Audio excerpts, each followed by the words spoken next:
Welcome to our channel, and today another story, another truth that cannot be ignored. Imagine this. I'm standing in the middle of a crowded family reunion, the kind where everyone's laughing and passing around plates of barbecue, but suddenly, the air turns thick with tension. My Aunt Karen, that Aunt Karen, points her finger right at me, her voice cutting through the chatter like a knife. "You're only with him for the money, aren't you? Admit it, Sarah. He's black, he's got that fancy job, and you're just riding his coattails. This interracial thing? It's all a show." The whole yard goes silent. My heart's pounding in my chest, and there he is, Jamal, my boyfriend, standing beside me, his hand squeezing mine so tight it hurts. But he doesn't say a word. Not yet. Everyone's staring, waiting for the explosion. And I'm thinking, how did we get here?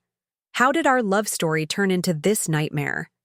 If you've ever been judged for who you love, or felt the sting of racism ripping through your life, stick around. Because this isn't just some fairy tale. It's raw, it's real, and the truth? It's gonna hit you hard. Let me take you back, because to understand that moment, you gotta know where it all started. It was about 2 years ago, in this little coffee shop downtown. I was Sarah Thompson, 25, fresh out of a dead-end job as a waitress, scraping by in a tiny apartment that smelled like old takeout. Life was meh. No big dreams, no fireworks, just surviving. Then in walks Jamal Washington. Tall, confident with this smile that could light up the room. He was ordering a black coffee, no sugar, no fuss, and our eyes met over the counter. I remember thinking, whoa, he's got presence. But here's the thing. Jamal wasn't just any guy. He was a rising star at this tech company, pulling in 6 figures as a software engineer. Yeah, he had money, the kind that buys nice cars and vacations to places I've only seen on Instagram. We started talking because his order got messed up. Mine, actually. I handed him a latte instead, and he laughed it off, saying, "Hey, if this is fate's way of making me try something new, I'll roll with it." Smooth, right? We chatted for like 5 minutes, and before I knew it, he was asking for my number. "You're interesting, Sarah. Let's grab a real coffee sometime." I said yes, because why not? He seemed genuine, not like those guys who flash cash to impress. But from the jump, people whispered. My friends, my family, they saw him as different. Not just because he was black and I was white, but because he had success written all over him. "Be careful," my best friend Lisa warned me that night. "Guys like that, they think they can buy affection. Is he for real, or is this about his wallet?" Our first date was simple. A walk in the park, feeding ducks with cheap bread from the corner store. No fancy restaurant, no showing off. Jamal opened up about his life. Growing up in a rough neighborhood, single mom working 2 jobs, him busting his butt through college on scholarships. "I made it out," he said, his voice steady but eyes distant. But it wasn't easy. People look at me now and see the suit, the car. They don't see the struggle. I shared my story too. Deadbeat dad who bailed when I was 10. Mom always stressed. About bills. We bonded over that pain, you know? The kind that makes you appreciate the little things. By the end of the night, he kissed me softly under the streetlight. And it felt right. Not forced, not flashy. Just 2 people connecting. But oh man, the rumors started flying fast. My coworkers at the diner? They'd smirk when I'd mention him. "Sarah's got herself a sugar daddy," one girl joked. "Interracial and loaded? Girl, you're set." It stung because it wasn't about that. Jamal never once threw money around to win me over. Our dates were picnics, movie nights at home, long talks about dreams. He encouraged me to go back to school, even helped me apply for community college classes in graphic design. Something I'd always wanted but never chased. "You got talent," he'd say, looking at my doodles. "Don't let fear hold you back." He believed in me, not just some trophy girlfriend. Still, the outside world wouldn't let it go. His side wasn't much better. Jamal's family was tight-knit, proud of their roots. His mom, Miss Evelyn, was sweet but wary. First time I met her over Sunday dinner, she pulled me aside in the kitchen. "Baby, I see how my son looks at you, but folks out there, they gonna talk. They gonna say you're only here for what he got." She didn't say it mean, but it hung in the air. And his friends? Some were cool, but others gave me side-eye like, "White girl from the suburbs? Bet she's after that paycheck." Racism crept in subtle ways, stares in public, comments online when we'd post pics. One time, we were at a mall, holding hands, and this old lady muttered, "Gold digger," loud enough for us to hear. Jamal tensed up, but he just pulled me closer. "Ignore 'em, Sarah. We know the truth." As months turned into a year, our love grew deeper. We moved in together, nothing extravagant, just a cozy apartment we decorated with thrift store finds. Jamal taught me about his culture, soul food recipes from his grandma, stories of civil rights marches his family marched in. I shared mine. 2 boring white bread holidays, but with heart. We laughed about the differences, like how he seasoned everything and I thought salt was spicy. But underneath, it was solid. He supported me through my first semester of classes, staying up, late to quiz me on assignments. "You're gonna crush this," he'd say, kissing my forehead. And when he got promoted at work, making even more money, he didn't splurge on himself. Instead, he surprised me with art supplies. "For your dreams," he whispered. But the doubts, they festered. My family was the worst. Dad, who barely called, suddenly had opinions. "Sarah, he's not like us. And that money, it's clouding your judgment." Mom was quieter, but I saw the worry in her eyes. "Just make sure it's love, honey, not convenience." It built up, little by little, until that family reunion exploded. Back to that moment, Aunt Karen's accusation ringing out, everyone frozen. Jamal finally spoke, his voice calm but firm. "Karen, you don't know a damn thing about us." He turned to me, eyes locking on mine. "Sarah, tell him. Tell him why you're chow with me." My mouth went dry. The truth? It wasn't about money. It was about the way he made me feel seen, valued, loved for who I am. But in that instant, with all eyes on us, I hesitated. And that's when everything started to unravel. What happened next? It tested our love in ways we never imagined. Racism, family drama, secrets bubbling up. It's all coming. Don't go anywhere. This story's just heating up. Okay, so there I was, frozen in that backyard, the smell of charred burgers hanging in the air, everyone's eyes boring into me like lasers. Aunt Karen's words echoed in my head. "You're only with him for the money." Jamal's hand was still in mine, warm and steady. But his eyes, they were pleading. "Sarah," he said again, softer this time. "Tell him." I swallowed hard, my throat tight like I'd swallowed a rock. The truth was screaming inside me, but fear clamped down. My family, cousins, uncles, even little kids, were all waiting, judging. Finally, I found my voice. "It's not about the money," I said. My words shaky at first, but getting stronger. "Jamal's the best thing that's ever happened to me. He sees me, really sees me. Not my past, not my struggles. And yeah, he's successful, but that's because he worked for it. I love him for him, not his bank account."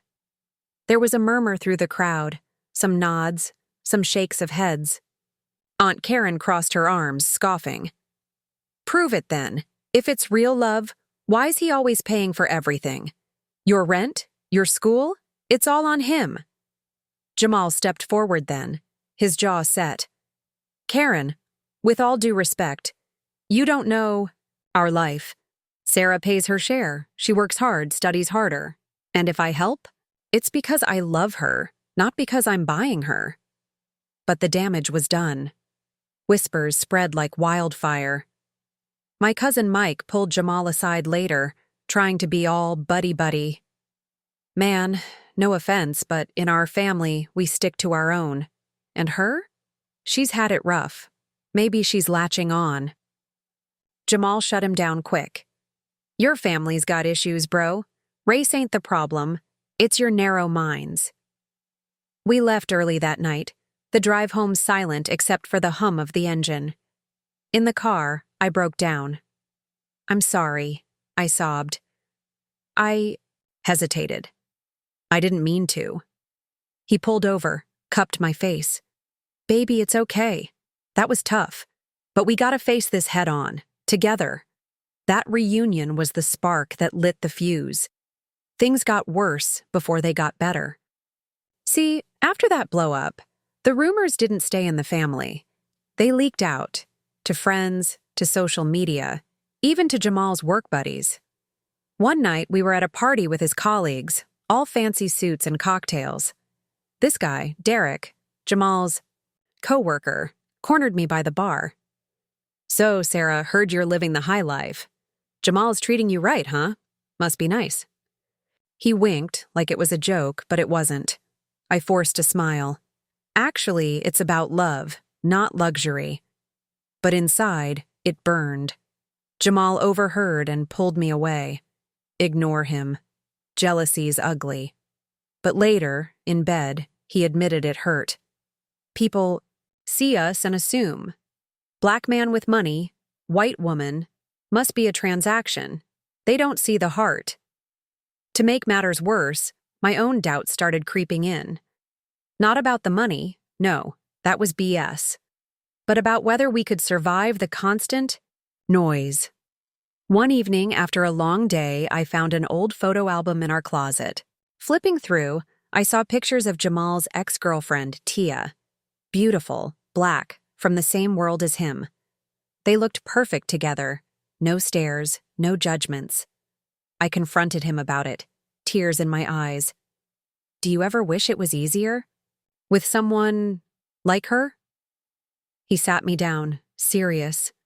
Sarah, Tia, and I ended because we grew apart, not because of race.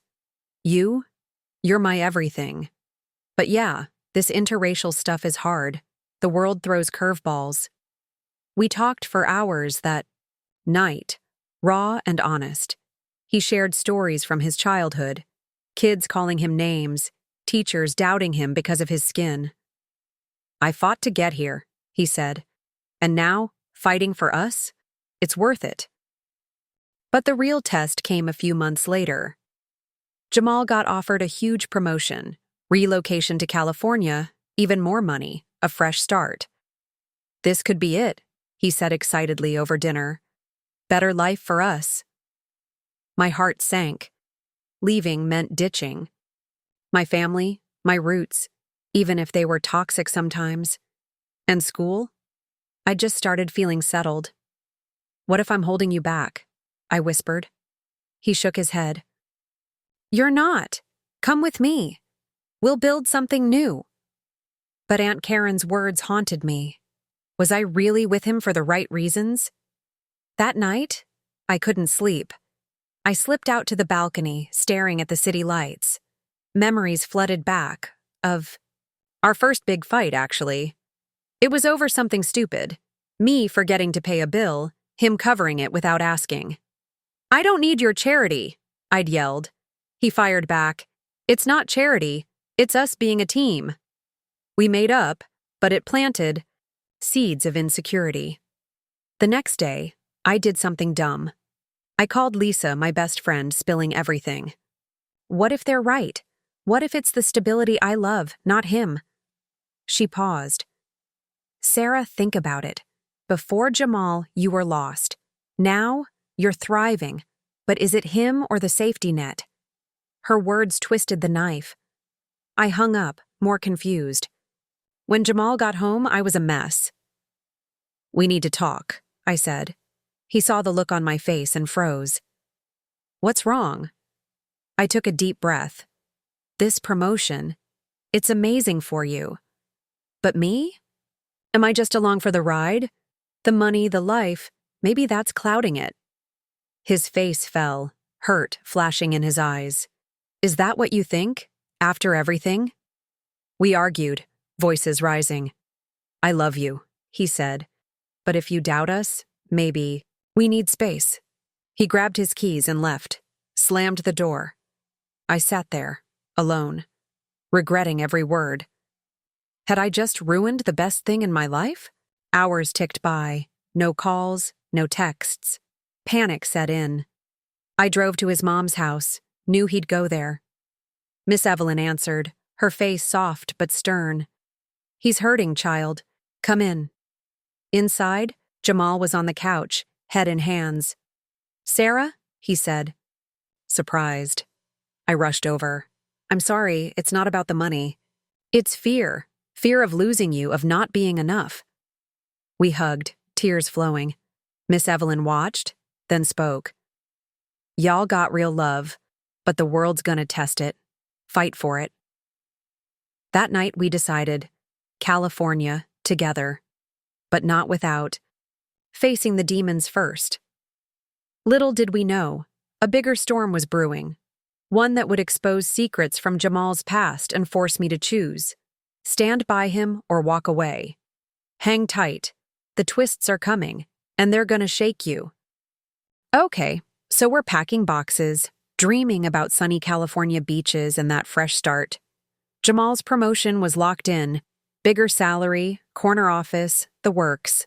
I'd quit my waitress gig, enrolled in online classes to keep my graphic design. Dream alive, and for the first time, it felt like we were unbreakable. This is us against the world, Jamal said one night, wrapping his arms around me as we stared at our half-empty apartment. No more family drama, no more whispers. I believed him, but life has a way of throwing punches when you least expect it. About a week before the move, I got a weird text from an unknown number. Ask Jamal about Tia. The real story. My stomach dropped. Tia, his ex I'd seen in those old photos. I tried to brush it off as some jealous troll, but curiosity gnawed at me. That evening, while he was in the shower, I did something I regret. I snooped on his phone. Buried in his emails, there it was. An old message from Tia, dated just a month before we met. Jamal, I miss us. The money from your side hustle helped, but we can fix this. Side hustle? What the hell? I confronted him right then, steam still filling the bathroom. What's this about, Jamal? Tia and some side hustle money? He froze, towel around his waist, eyes wide. Sarah, it's not what you think. But his voice cracked, and I knew there was more. We sat on the bed and he spilled it. Turns out, before me, Jamal had a secret. He'd been running an underground betting ring online. Nothing huge, but enough to pad his pockets during college. It was stupid, he admitted, head down. Grew up poor, saw a way to make quick cash. Tia knew about it. She even helped sometimes. But I shut it down when I got my real job. Swear to God, it's over. My mind reeled. Why hide it? And the money? People already think I'm with you for that. Now this? He grabbed my hands. I was ashamed. Didn't want you to see that side of me. The successful guy. That's who I am now. But doubt flooded in. Was our whole relationship built on lies? And if this got out, it'd fuel every rumor. Aunt Karen would have a field day. The next day, things escalated. Tia herself showed up at our door, unannounced, looking polished in heels and a tight dress. Jamal, we need to talk, she said, ignoring me completely. I stood there, arms crossed. About what? Ancient history? She smirked. Not so ancient. Tell her about the loan, Jamal. He sighed, pulling us inside. Apparently, during their breakup, he'd loaned Tia money from his side hustle earnings to help her start a business. She never paid it back, and now, hearing about his promotion, she wanted in on the success. You owe me, she snapped. "We built that pot together." Jamal shut her down.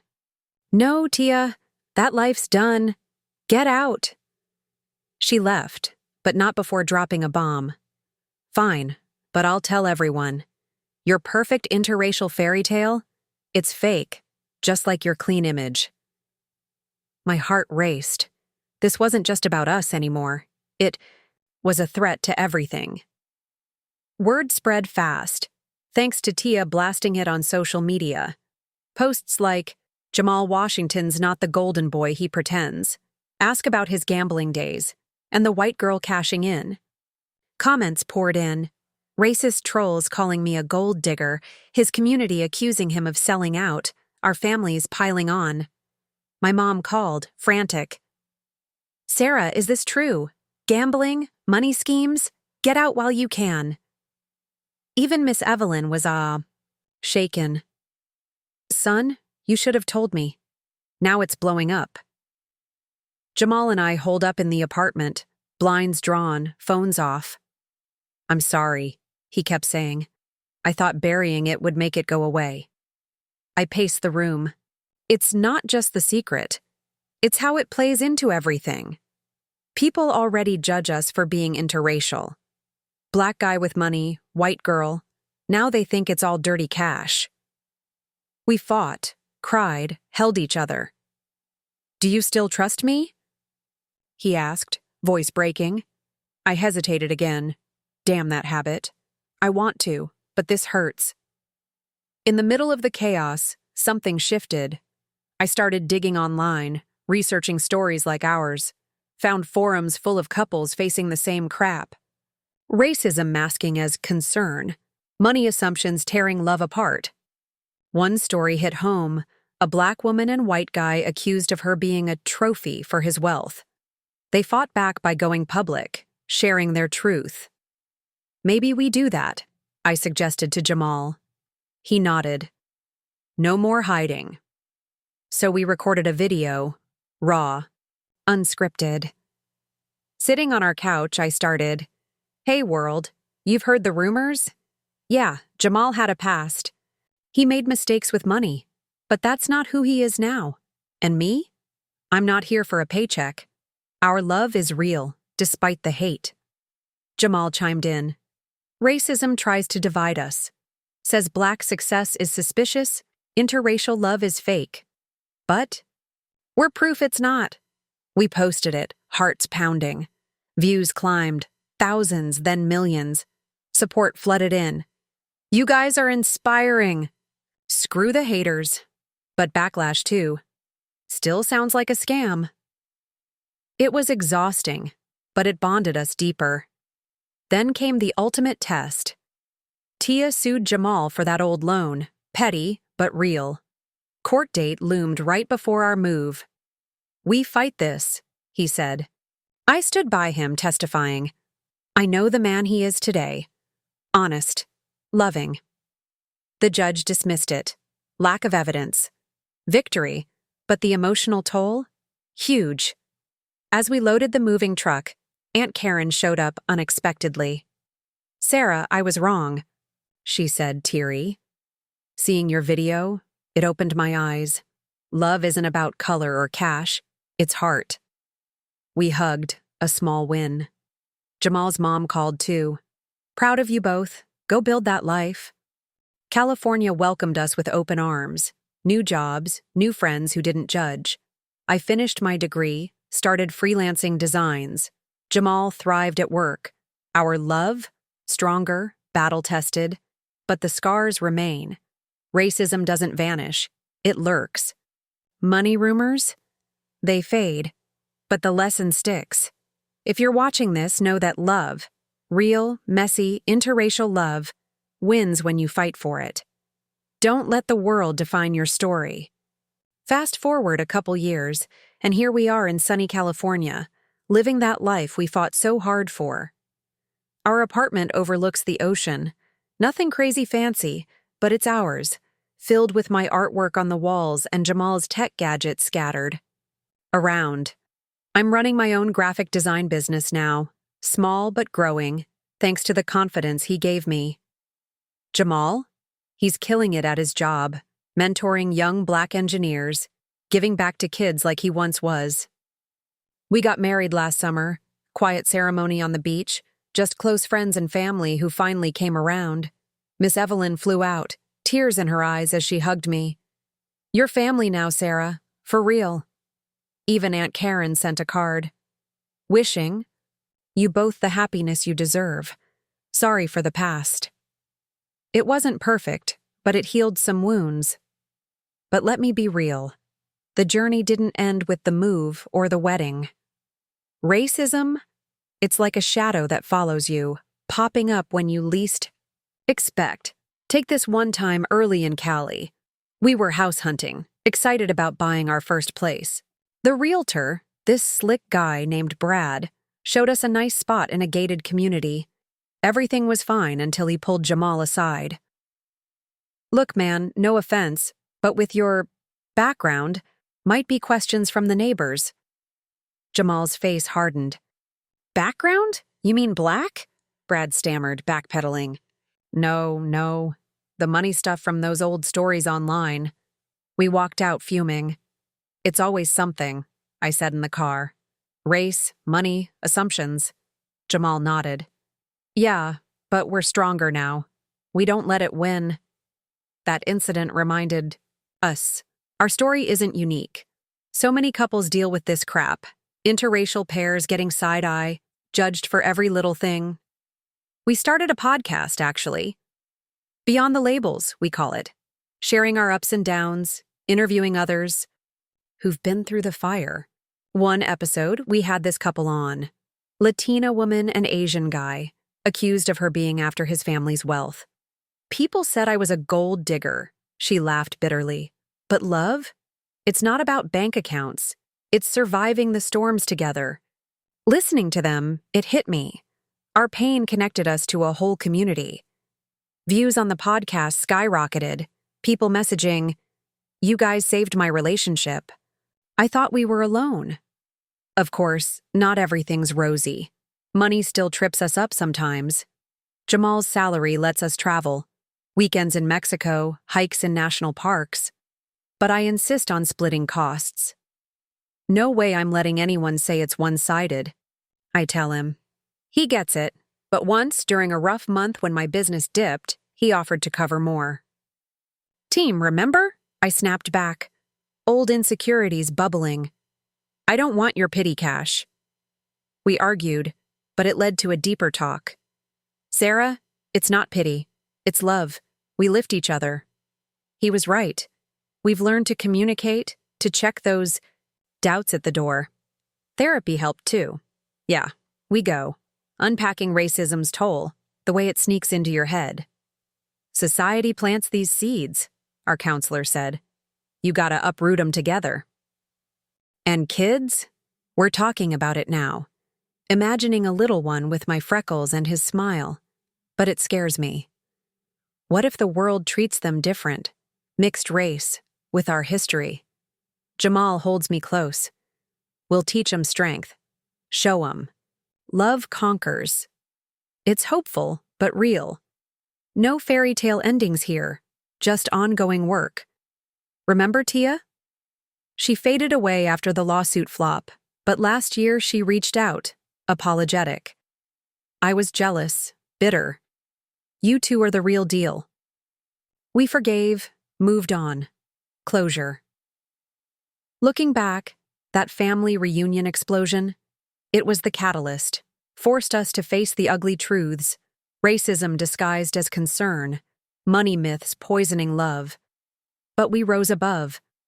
Our interracial story isn't about drama or dollars.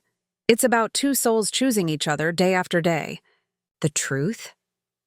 Love like ours thrives when you strip away the noise. It's raw, it's resilient, and it's worth it. So, what's the big lesson here? Don't let society box you in. Whether it's race, money, or whatever BS they throw, real love sees past it all. Fight for your heart, question the haters, and build something unbreakable.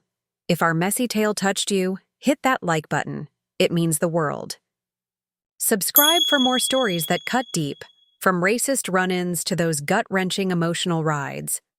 And drop your own experiences in the comments below. Have you faced judgment in love?